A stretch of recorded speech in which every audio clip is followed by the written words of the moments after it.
Okay, this is just a quick introductory video for the Woodpecker ES5 electric dental machine for veterinary use. So I've got the main components here out of the box. I've connected the foot pedal up, I've filled the water tank with distilled water, and I've got the bits and pieces here that I need. So the first thing to do before you switch on the machine is to get the motor and remove the safety cap on each end. One just pulls off and the other one unscrews. And then you have to attach it to the hose, and you just have to line up the pins with the relevant holes. On the other end it's a little bit tricky, but once you've done that it's all pretty good. So you line those up, you screw on the hose nice and tight,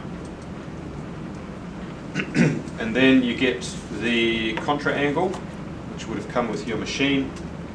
You line up, there's a little bit poking out here, spring-loaded bit. You line that up, or even if you don't line up, you twist it until it locks. And that's now locked. And that's now the contra angle attached. Then this is just a standard push button chuck here. You just push quite firmly on the back, and then you should be able to pull this dud burr out. This is not an actual dental burr that it ships with, it's just a dud burr. Pull that out and replace it with an actual proper carbide burr. We'll just leave that in here for the demo. And you have to make sure it slides in all the way, so you have to push that push button in quite firmly, and then we'll just make sure afterwards that it's sitting in there nice and firm. Okay, so now we're good to go for the high-speed burr. Actually, we just need to attach the water here, so we just put this hose through the pump mechanism here, make sure it sits in the groove, close it on the side, and plug this into the back of the water tank.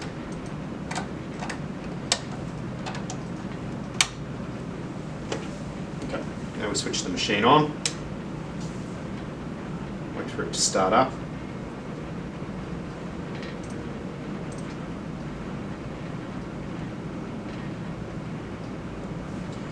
We make sure it's on restoration, so don't use it on surgical. You've got either surgery or restoration, internal water. So because we're using internal water, we want to go with restoration.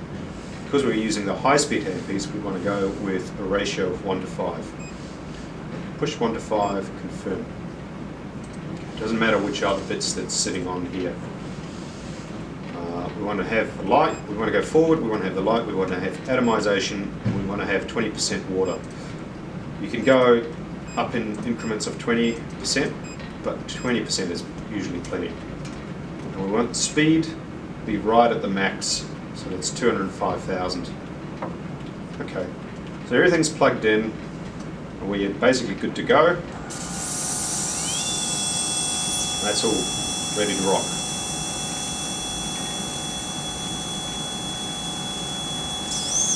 There we go.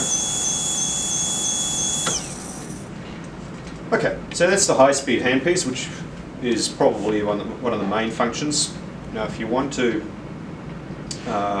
polish, then you remove this contra angle and you use the straight nose cone instead. We would have shipped that along as well. And that just goes on here.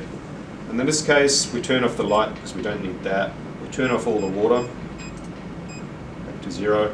We turn off the atomization, and we take the speed, we change the ratio from 1 to 1,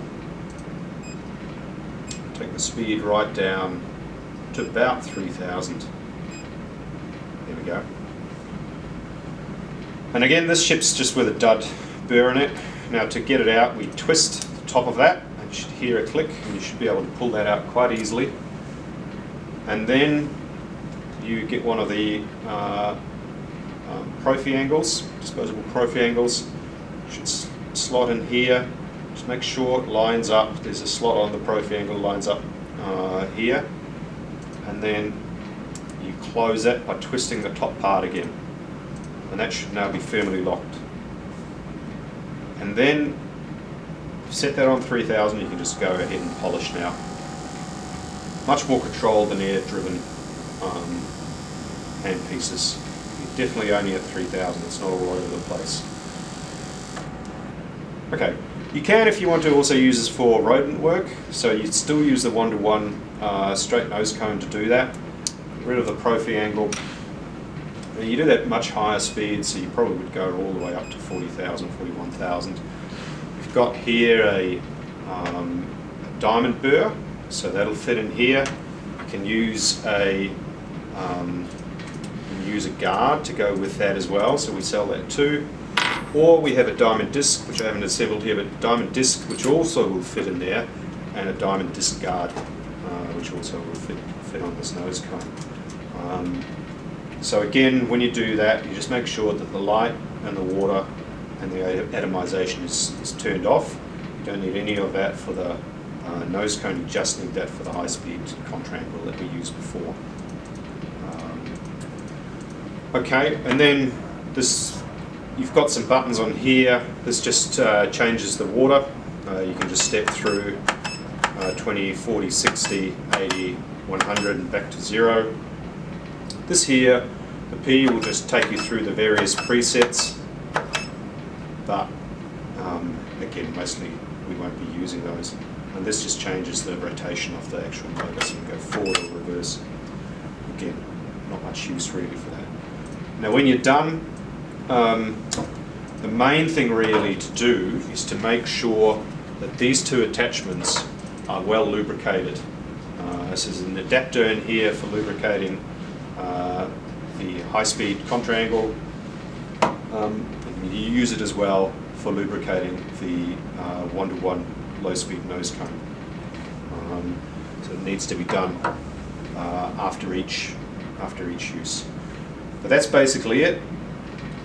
If there's any questions that you have, just give us a call at Vet or Benedikt, and we'd be happy to answer those. Thanks.